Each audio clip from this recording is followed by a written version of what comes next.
Good morning all. Child development and pedagogy का ये next video आपका है। आज एक मॉर्निंग में आपको ऑलरेडी भेज चुका हूँ, सेकंड अभी आपको ये सेंड किया जा रहा है। तो जो परसों आपका एग्ज़ाम है 30 को, उसमें काफ़ी हेल्प मिलेगी आपको। यूटेट का ही पेपर हमने लिया हुआ है, ठीक है।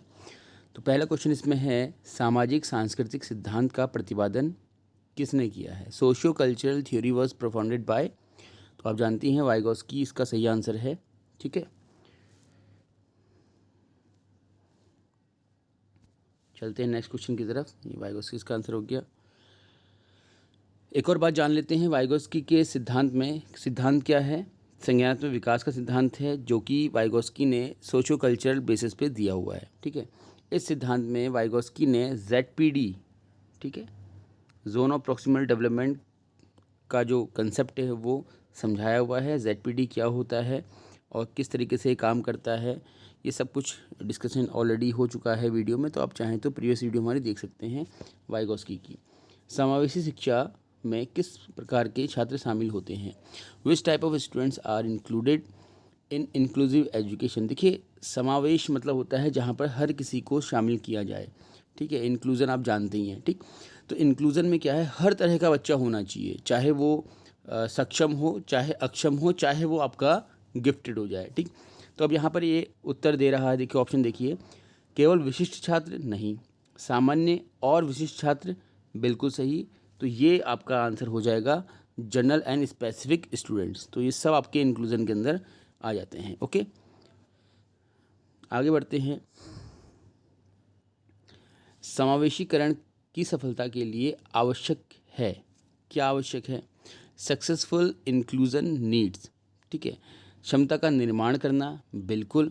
जब हम अक्षम बच्चों में क्षमताओं का निर्माण करते हैं, कैपेसिटी बिल्डिंग करते हैं, तो उनमें क्या होता है, जो इन्फीरियरिटी कॉम्प्लेक्स डेवलप होने की संभावनाएं होती हैं वो कम हो जाती हैं और अपने आप को मेन स्ट्रीम में पाते हैं, ठीक है। और समावेशी शिक्षा यानी कि इंक्लूसिव एजुकेशन का जो मेन ऑब्जेक्टिव है वो भी यही है कि हमें इस प्रकार के जो अक्षम बच्चे हैं या जिन्हें हम वर्तमान समय में स्पेशल चाइल्ड, ठीक है, या फिर चाइल्ड विद स्पेशल नीड कहते हैं,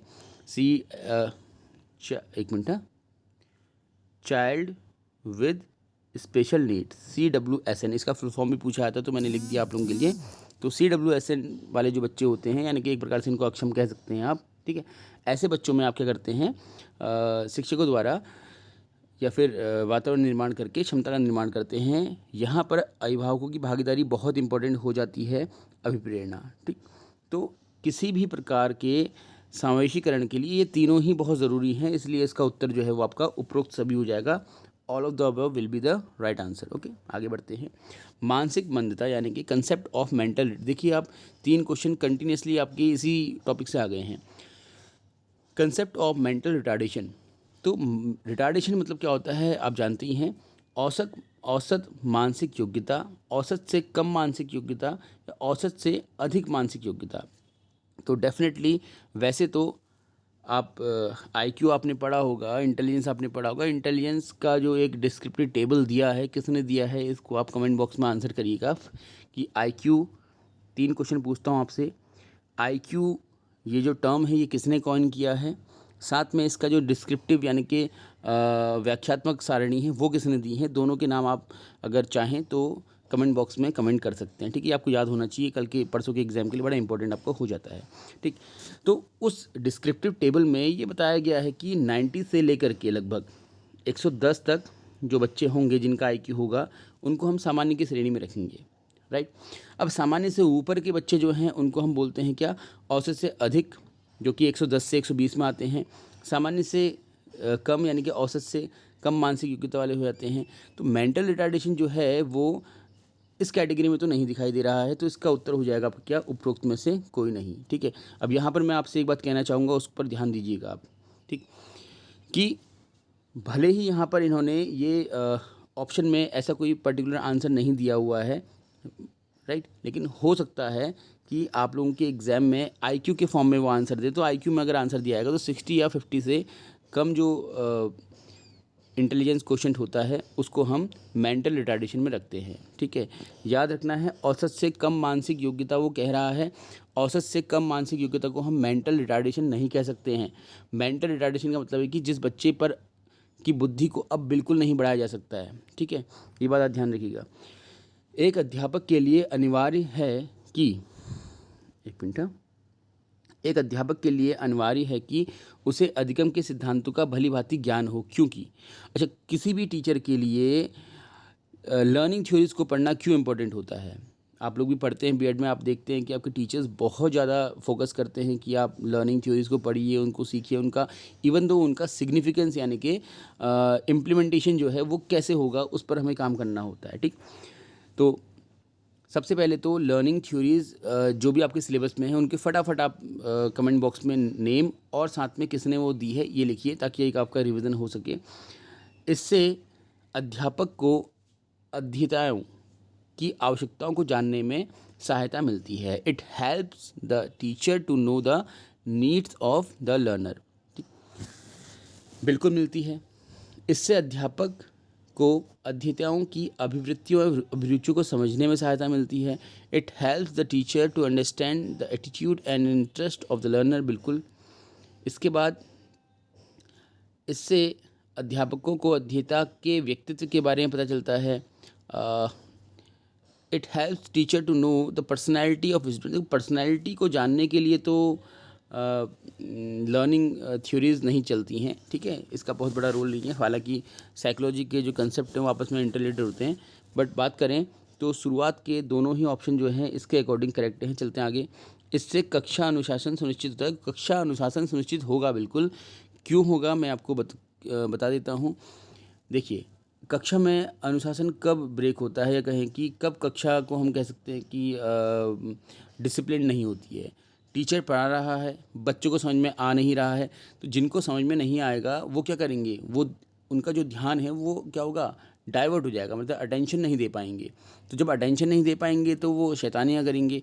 तो इस वजह से हो सकता है डिसिप्लिन आपका ब्रेक हो जाए। और अगर इसी प्रकार से टीचर बच्चों की हर एक नीड को जानते हुए, बच्चों की लर्निंग एटीट्यूड को जानते हुए अपना जो कंटेंट प्रेजेंट करता है, तो डेफिनेटली बच्चे ध्यान देंगे। तो कक्षा में अनुशासन का एक पार्शियल कह सकते हैं कि रिलेशन है सिद्धांतों से, बट डायरेक्ट रिलेशन नहीं है। तो ये भी इसका आंसर नहीं होगा। सी और डी तो इसके आंसर नहीं होंगे। अब चलते हैं, हमको एक ही आंसर टिक करना है, राइट। तो कौन सा होगा इसमें से? इससे अध्यापक, यानी कि मैं इंग्लिश में पढ़ देता हूँ, आप हिंदी वाले देख लीजिएगा। It helps the teacher to know the needs of the learner. बिल्कुल, बच्चों की नीड्स को जानने में बिल्कुल हेल्पफुल ये होता है। It helps the teacher to understand the attitude and the interest of learner. ये भी इसका सही आंसर है। ठीक, तो ए और बी दोनों ही इसका सही आंसर है, लेकिन दोनों में से ज़्यादा बेहतर आंसर जो है आपका वो ये हो सकता है। ठीक है, तो इसमें आप बी की तरफ चलेंगे। ठीक है, तो मैं फिर से कह रहा हूँ कि ए और बी दोनों ही इसके आंसर हैं। और फिर पेडागोजी में कई सारे प्रश्न ऐसे आते हैं जहाँ पर एक प्रश्न के 2 से अधिक ऑप्शंस आंसर होते हैं। आपको बेस्ट आउट ऑफ 4 या बेस्ट आउट ऑफ 3 लेके के चलना होता है। ठीक है, आगे बढ़ते हैं।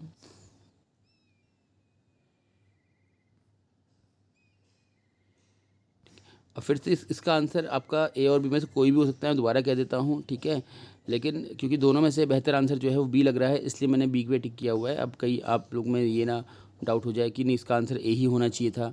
ठीक है, तो दोनों ही इसका आंसर है। अब डिपेंड करता है कि जिस एग्जामिनर ने क्वेश्चन सेट बनाया है उसने किस माइंड सेट से इसको बनाया हुआ है। शैक्षिक सामग्री का चयन किसे करना चाहिए?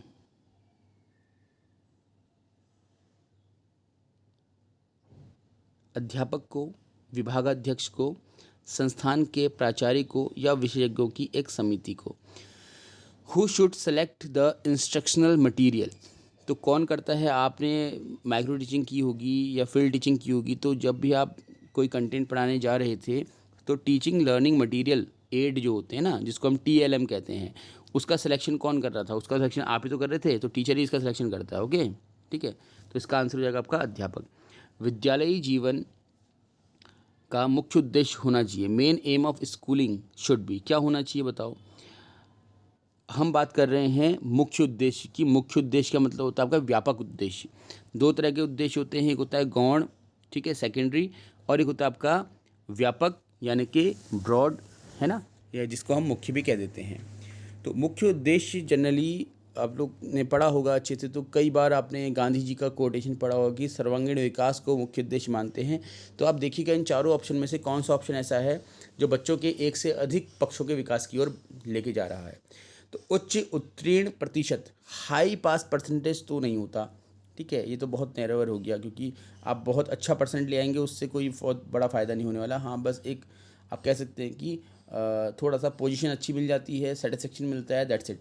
समय पर पाठ्यक्रम पूरा करना नहीं, ठीक है, completion of course in time, बालकों का अनुशासित जीवन, डिसिप्लिन लाइफ ऑफ चिल्ड्रन, ये एक अच्छा और एक मेन एम है स्कूलिंग का, ठीक है। आगे बढ़ते हैं, बालकों द्वारा सक्षमताओं का अर्जन, acquisition of competencies among children, ठीक है। तो सी और डी दोनों ही इसके आंसर हैं, बट दोनों में से बेटर आंसर जो आपका वो डी है।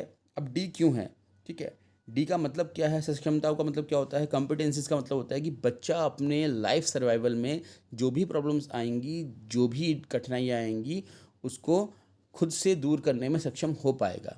मेरी बात समझ में आपको आ रही है ना, ठीक है। कॉम्पिटेंसी का मतलब यही होता है कि आपके सामने कैसी भी प्रॉब्लम आ जाए उससे आप घबराएं ना, उसको आप सॉल्व कर सकें।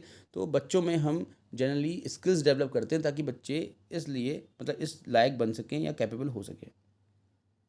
आगे बढ़ते हैं, सम्मिलित शिक्षा की सफलता निर्भर करती है, सक्सेस ऑफ इंक्लूसिव एज। आप देख लीजिए ये पेपर जो है ये यूटेट का ही पेपर है, और आपके सामने आप ये देख रहे होंगे कि जो रेगुलर क्वेश्चंस होते हैं वो इसमें नहीं दिखाई दे रहे आपको, ठीक है। तो ये क्वेश्चन पेपर का डिस्कशन आपको हेल्प कर सकता है, राइट। तो इसको पूरा कंप्लीट देखिएगा आप लोग। इसके बाद मैंने मॉर्निंग वाली वीडियो में ऑलरेडी कहा था आपसे कि मैं आज ही के दिन में कम से कम 6 से 7 वीडियोस भेजूंगा। कोशिश करूंगा कि 10 वीडियोस मैं आप लोगों को भेज दूं, और सिर्फ पेडागोजी के ही नहीं, हिंदी, साइंस और कुछ मैथमेटिक्स के भेजने की कोशिश भी करूंगा, ठीक है। सम्मिलित शिक्षा की सफलता निर्भर करती है, success of inclusive education depend. आपसे मैं फिर कहना चाहूँगा कि जब आप पेपर देते हैं, शायद आपको पता ही होगा, इंग्लिश वाले पोर्शन को आप एक बार देख लीजिएगा। देखो, सम्मिलित शिक्षा बोल रहा है कभी वो, कभी समावेशी शिक्षा बोल रहा है। अब आप पढ़ के गए हैं समावेशी शिक्षा, सम्मिलित का मतलब ही नहीं बता रहेगा आपको, तो इंक्लूसिव एजुकेशन ही इसका मतलब है, ठीक है। तो क्या मतलब होता है, कैसे सफलता मिलेगी, कैसे सक्सेस होगी आपकी इंक्लूसिव एजुकेशन, ठीक है। समुदाय के सहारे पर, कम्युनिटी सपोर्ट, शिक्षण अधिगम सामग्रियों की उच्चतम गुणवत्ता पर, high quality teaching learning materials, पाठ्य पुस्तकों की उत्कृष्टता पर, high quality of text book, या फिर अध्यापकों में अभिवृत्त्यात्मक परिवर्तन पर, एटीट्यूडनल चेंज अमंग टीचर। अब देखिएगा यहाँ पर, क्योंकि ये चारों के चारों जो है वो इंक्लूसिव एजुकेशन को सफल बनाने के लिए आवश्यक है। कैसे, समुदाय का पार्टिसिपेशन भी चाहिए, उनका सपोर्ट भी चाहिए, ठीक। कभी आप देखिएगा कई बार स्कूल्स में क्या होता है, इंफ्रास्ट्रक्चर की कमी रहती है, तो वहाँ के जो समृद्ध जो लोग होते हैं वो अनुदान करते हैं, ग्रांट देते हैं, हेल्प करते हैं। कुछ लोग जो होते हैं वो अपना श्रमदान करते हैं, मीन्स कि जैसे स्कूल में रैंप बना दिया, कुछ कर दिया स्टेप का, तो उनका सपोर्ट तो चाहिए। High quality teaching learning material बिल्कुल होना चाहिए, जितना अच्छा मटेरियल होगा उतना बच्चा बेहतर सीखेगा। High quality of text book बिल्कुल होनी चाहिए, ठीक है। Attitudinal change among teachers, attitudinal change का मतलब ये है कि टीचर, कुछ शिक्षक ये मान के चलते हैं यार कि ये बच्चा तो ब्लाइंड है, मैं कैसे इसको पढ़ा सकता हूँ, या फिर ये बच्चा तो बार बार बताने के बाद भी नहीं सीख रहा, इट मीन्स कि स्लो लर्नर है, तो मैं कैसे सिखा सकता हूँ इसको, ठीक है, हार मान लेते हैं, ठीक। तो ऐसा नहीं होना चाहिए, ओके।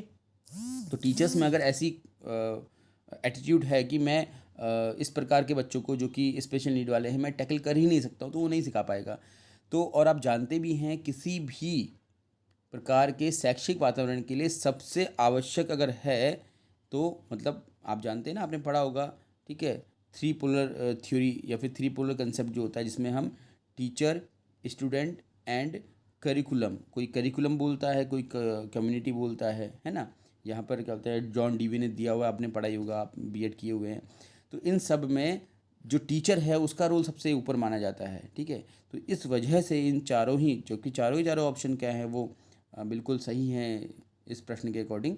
तो लेकिन क्योंकि टीचर के एटीट्यूड में ही अगर नहीं होगा और टीचर मान के चलेगा कि इनको मैं पढ़ा ही नहीं सकता हूँ, तो चाहे आप फिर कम्युनिटी सपोर्ट ले लीजिए, चाहे आप कितना ही हायर टीचिंग लर्निंग मटेरियल ले लीजिए, कुछ नहीं हो सकता। तो टीचर का एटीट्यूड चेंज होना बहुत ज़रूरी है। ठीक है, तो आई होप ये आपको समझ में आ रहा होगा।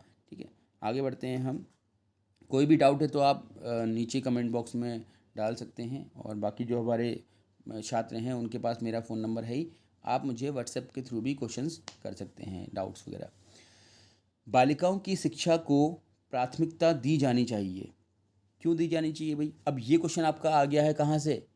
आप पढ़ते ना जेंडर एंड सोसाइटी, ठीक है ना, 4th सेमेस्टर में आई थिंक, जहाँ तक मुझे याद है राइट? तो 4th या 3rd में जहाँ भी होगा, तो क्या है आपका, बालिकाओं की शिक्षा को प्राथमिकता क्यों दी जानी चाहिए। अब यहाँ पर आपको इस प्रश्न में ध्यान देना है कि ये जेंडर बायसनेस की बात कर रहा है, ठीक है, जेंडर इक्वलिटी की बात कर रहा है। तो यहाँ पर किसी भी ऑप्शन में अगर आपको बायसनेस दिखाई दे रही है या लड़कियों को कम आंका जा रहा है, तो उसको तुरंत आपने क्या कर देना है, रिजेक्ट कर देना है। तो लड़कियां लड़कों की अपेक्षा अधिक होशियार होती है, बिल्कुल नहीं। अगर हम ऐसा कहेंगे तो डेफिनेटली हम क्या है, जेंडर बायसनेस हो रहे हैं। जेंडर बायसनेस, आप लड़के को अच्छा मानते हैं या लड़के को कहते हैं कि लड़का सब कुछ कर सकता है, चाहे आप कह लीजिए कि लड़की सब कुछ कर सकती है, दोनों ही जेंडर बायसनेस हैं, क्योंकि दोनों को हम इक्वल लेके नहीं चल रहे हैं। इस स्टेटमेंट के अकॉर्डिंग लड़कियों को ज़्यादा सुपीरियर बताया जा रहा है, तो इट मीन जेंडर बायस हो गया आपका, ये तो नहीं होगा ऑप्शन। लड़कियां संख्या में लड़कों से कम होती है, ये तो कोई बात ही नहीं हुई ना। ठीक है, ये कोई लॉजिक थोड़ी है, राइट, कोई फैक्ट थोड़ी है, हमको फैक्ट के बेसिस पर आगे बढ़ना है। भूतकाल में लड़कों की तुलना में लड़कियों के साथ भेदभाव किया गया है, ठीक है भाई, भूतकाल में किया गया है, तो उससे क्या मतलब।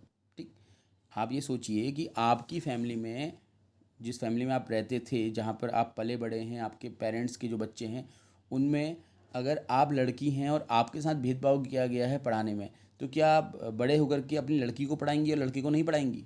आप तो दोनों को इक्वल एजुकेशन देंगी ना। ठीक है, हाँ, ये कह सकते हैं लड़कियां सामाजिक परिवर्तन का नेतृत्व करने में सक्षम होती है। हालांकि ये चारों ही ऑप्शन सही नहीं है, फिर सुनिएगा, चारों के चारों ऑप्शन क्या है, ये सही नहीं है। क्योंकि अगर हम ये कहते हैं कि girls can lead social change, तो डेफिनेटली ये भी एक बायसनेस को दिखा रहा है। बट क्योंकि हम ये मानते हैं और हम ये पढ़ते भी हैं कि किसी भी प्रकार से परिवार हमारी या किसी बच्चे की प्रथम पाठशाला होती है। आप पढ़ते हैं ना कि family is the first school of a child and mother is the first teacher. ठीक है, तो जो माँ सिखाएगी बच्चा वैसा ही सीखेगा। तो जैसा बच्चा सीखेगा और वही बच्चा देश का या समाज का भविष्य बनने वाला है। तो उस भविष्य को कौन लीड कर रहा है, पहले कौन कर रहा है? बिल्कुल महिला कर रही है। तो महिला कर रही है, इस कारण से महिला जो है, लड़कियां जो है, सामाजिक परिवर्तन में नेतृत्व करने में सक्षम हो सकती हैं। ठीक है, समझ रहे हैं आप?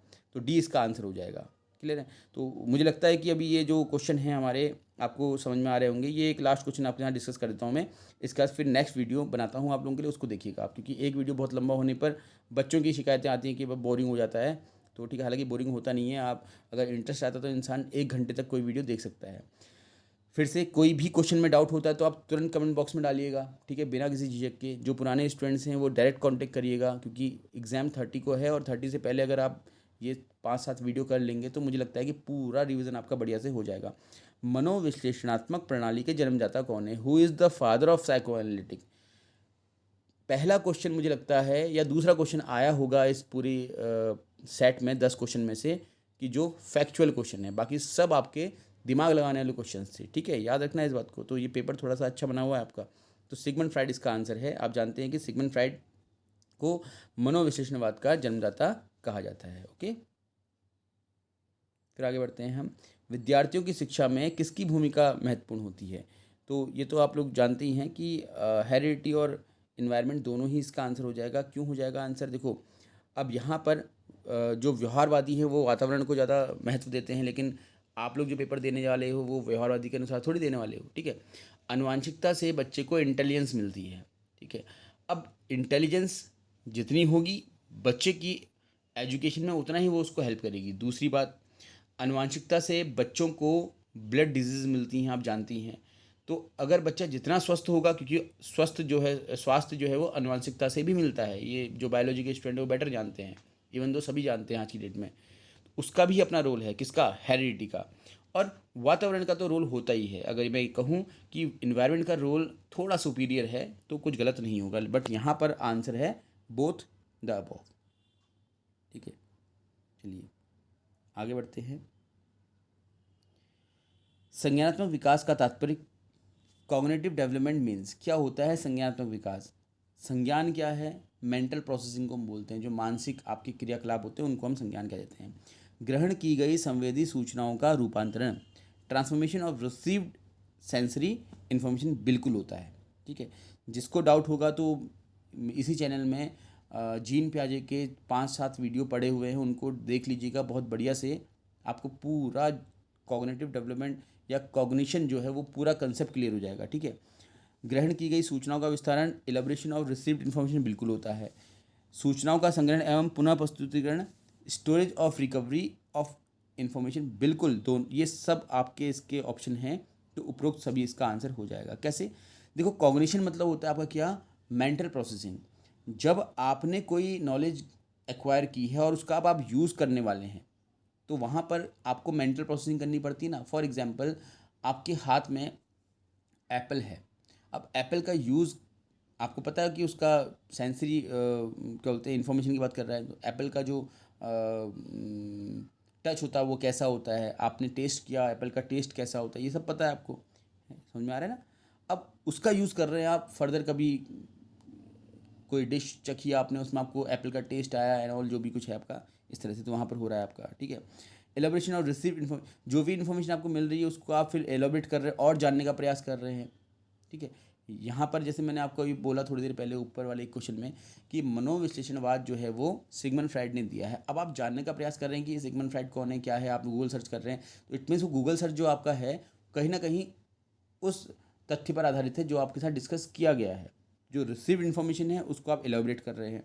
ठीक है, सूचनाओं का संग्रहण, जो भी आपको जानकारी है अभी तक आपने जो पढ़ा हुआ है, अब एग्ज़ाम के टाइम पे 30 सितंबर को जब आप एग्ज़ाम हॉल में होंगे, आप उन सभी सूचनाओं को रिकॉल करेंगे और अपने सॉल्यूशंस प्रेजेंट करेंगे। तो क्या है आपका, ये भी मेंटल प्रोसेसिंग है। तो सभी इसके आंसर हो जाते हैं। आई होप आपको समझ में आया होगा। आगे बढ़ते हैं।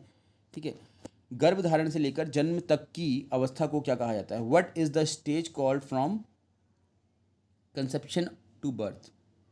प्रीनेटल स्टेज होती है तो आप जानती हैं, प्रसव पूर्व। ठीक है, प्रीनेटल स्टेज को हम कहते हैं। ठीक है, ये तो फैक्चुअल क्वेश्चन, तो फिर डिस्कस करने की जरूरत ही नहीं है। जीन प्याजे के अनुसार बच्चों का अमूर्त तर्क, फिर देखिए ध्यान दीजिएगा, जीन प्याजे के सिद्धांत में 4 अवस्थाएं बताई उन्होंने।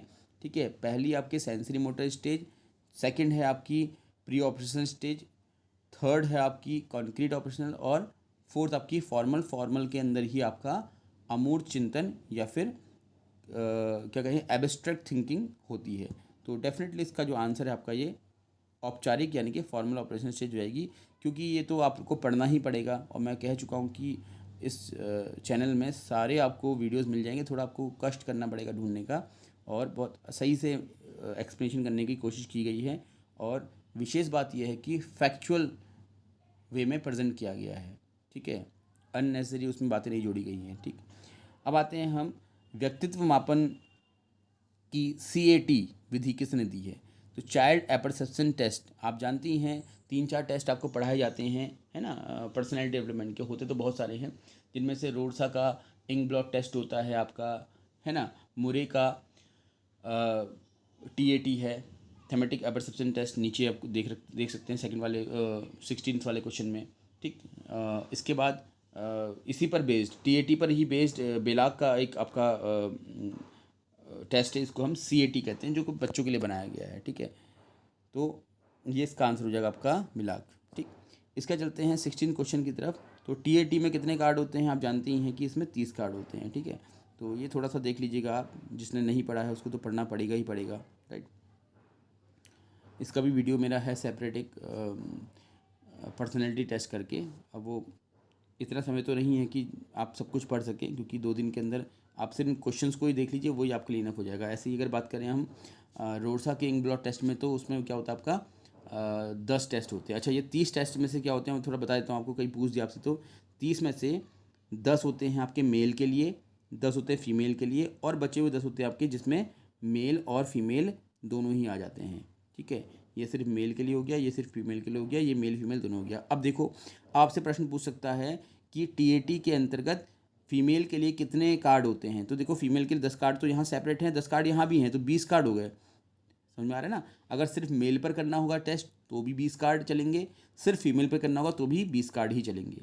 ठीक है, तो 20 कार्ड ही हम यूज़ कर सकते हैं, होते 30 कार्ड हैं। क्यों कर सकते हैं 20 कार्ड, आप समझ गए होंगे। ठीक है, चलिए आगे बढ़ते हैं हम। ये मुझे याद नहीं है, हालांकि यहाँ तो 2019 का ही पेपर है शायद। ठीक है,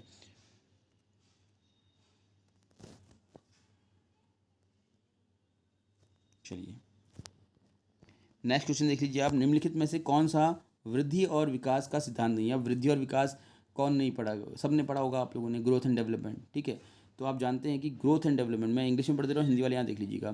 प्रिंसिपल ऑफ इंडिविजुअल डिफरेंस होता है। ठीक है, दो बच्चे एक जैसे नहीं पढ़ते। ठीक है, प्रिंसिपल ऑफ सेल्फ पेसिंग ये नहीं होता। ठीक है, ग्रोथ एंड डेवलपमेंट में प्रिंसिपल ऑफ कंटिन्यूटी होता है बिल्कुल। ग्रोथ क्या है आपकी, कंटिन्यूस चलते रहती है। Principle of pattern, her growth का अपना एक पैटर्न होता है, आप जानते हैं, यूनिफॉर्मिटी इन पैटर्न्स आपने पढ़ा होगा। तो जो प्रिंसिपल ऑफ सेल्फ पेसिंग है ये ग्रोथ का नहीं है, ये होता है आपका प्रोग्राम इंस्ट्रक्शन का। ठीक है, प्रोग्राम लर्निंग ऊपर एक क्वेश्चन आया हुआ था, आपने देखा होगा तो नहीं, मॉर्निंग वाली वीडियो में था शायद। ठीक है, तो इसका आंसर हो जाएगा आपका principle of self pacing. Principle of self pacing is not a principle of growth and development, it is the principle of programme learning या प्रोग्राम इंस्ट्रक्शन। ठीक है, तो चलिए अभी इतना ही क्वेश्चन मैं करता हूँ, फिर क्योंकि वीडियो थोड़ा बड़ा हो गया है, फिर नेक्स्ट क्वेश्चन 18 से 30 तक के नेक्स्ट वीडियो में मैं विद इन अ सेकेंड दोबारा से स्टार्ट कर रहा हूँ। तब तक आप लोग इसको देखिए, और जब तक आप ये कंप्लीट करेंगे आपका दूसरा वीडियो पहुँच चुका होगा। Thank you all of you, have a good day. Complete देखिएगा, अच्छे से देखिएगा, जितने भी पेपर डिस्कशन हैं वो बहुत इंपॉर्टेंट होने जा रहे हैं आपके एग्ज़ाम के लिए। और ये मैं गारंटी देता हूँ कि अगर जिस बच्चे ने थोड़ा बहुत पढ़ा है और उसको पढ़ने का समय नहीं मिल पाया, अभी यूटेट की तैयारी नहीं कर पाया है, वो सिर्फ ये वीडियोस देख ले तो निश्चित रूप से 30 में से एटलीस्ट 20 to 23 क्वेश्चन तो कर ही लेगा। ठीक है, तो इनको देख लीजिएगा आप अच्छे से। Thank you all of you, have a good day.